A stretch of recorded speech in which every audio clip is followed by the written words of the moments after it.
নমস্কার, আপনারা দেখছেন আপনার খবর আপনার খবর।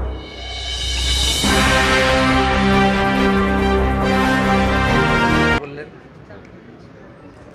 এবং আমি এক্স এমপি অর্জুন সিং আমরা মিট করলাম।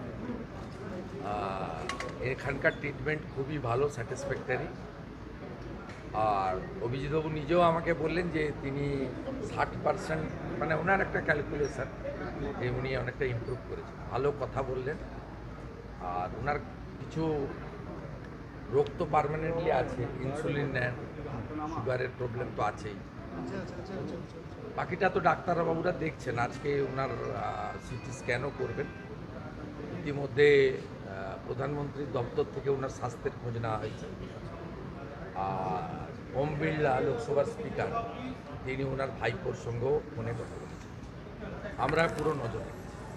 আর ডাক্তারবাবুরা উডল্যান্ডসে যেভাবে সাপোর্ট দিচ্ছেন, ট্রিটমেন্ট দিচ্ছেন, বোর্ড বসিয়েছেন, পেশেন্টও হ্যাপি, পেশেন্ট বাড়ির লোকরাও হ্যাপি। আমরা যারা ওনার শুভানুধ্যায়ী, তা আমরাও ইনিশিয়ালি হ্যাপি। বাকি 12:30টার সময় সিটি স্ক্যানের পরে যিনি ডক্টরবাবু হেড করছেন টিমে, তার সঙ্গে আমি কথা বলে নেব। বলে নিয়ে ফ্যামিলির কনসার্ন নিয়ে ফার্দার কোর্স অফ অ্যাকশান হবে। আমি আশা করব যে উনি কয়েক সপ্তাহ রেস্ট নিয়ে ঠিকঠাক হয়ে পার্লামেন্টের যে মনসুন সেশন তাতে জয়েন করতে পারবেন।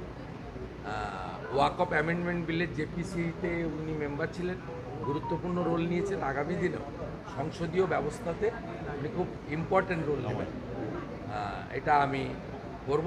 আর আমরা ভারতীয় সনাতনী, আমরা ভগবানের কাছে, মা কালীর কাছে প্রার্থনা করব ওনার দ্রুত আরোগ্য এবং সুস্থতা এবং স্বাভাবিক কাজকর্মে ফিরে আসুন।